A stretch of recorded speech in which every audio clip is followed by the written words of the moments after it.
Now we've all been there in the hobby, you know, you spend all this time and money making this really cool tank, you know, making it the perfect way that you want it, and now you're moving it from point A to point B, and then all of a sudden either, you know, your hand slips, you drop it, or you hit it against the wall a little too hard, and now your tank is cracked. And now you're thinking, wow, I just wasted all this time, this tank is now useless. Well, that's not necessarily going to be true. Today I'm going to be taking a tank that was pretty cracked and turning it into a usable enclosure for my reptiles. Let's check it out.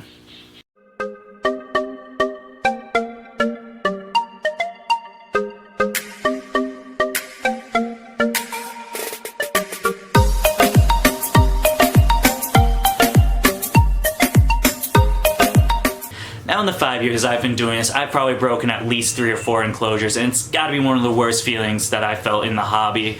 Some of them have been really broken where like the door's completely shattered and I either have to get replacement glass for it or just trash the enclosure altogether, but there has been a few where I'm able to repurpose it and still use it for a reptile enclosure. So today I'm going to be showing you the enclosure we're going to be using, how I fixed it up, and what I'm going to do for the enclosure to make sure that glass does not break or crack any further than it already has.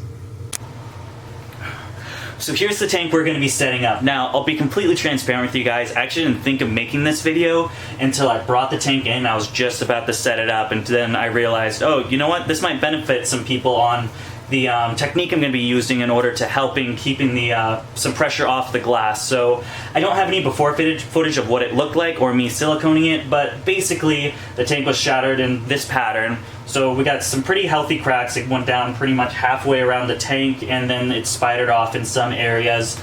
So the first step is going to be me just siliconing it through on both sides. That's going to adhere the crack together and help it not to the probability of it cracking is going to go down a little more.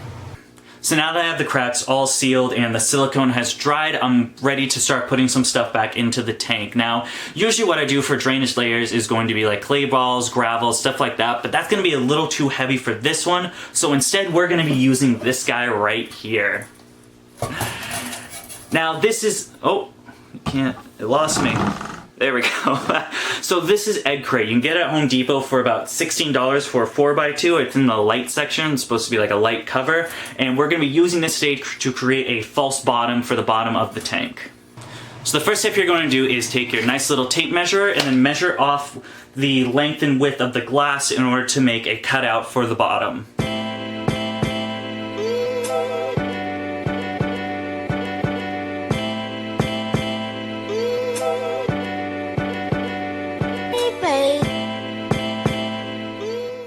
So now that I got my measurements, I'm going to mark it off on this big piece of egg crate, and then we're going to cut it out to make the false bottom. Alright, so we made a huge mess, but we got everything we need. So these are going to be the 2 legs, and then we're going to have the base. And I just remembered I forgot to, to cut out the other 2, so 1 second.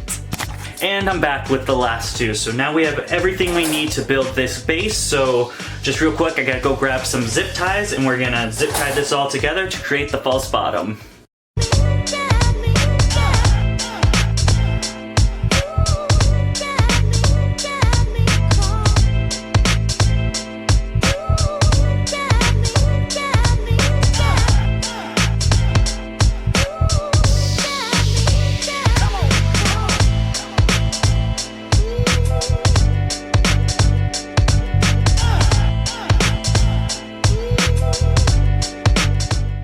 Alright, so we got the false bottom made, now it's just time to put it inside the tank.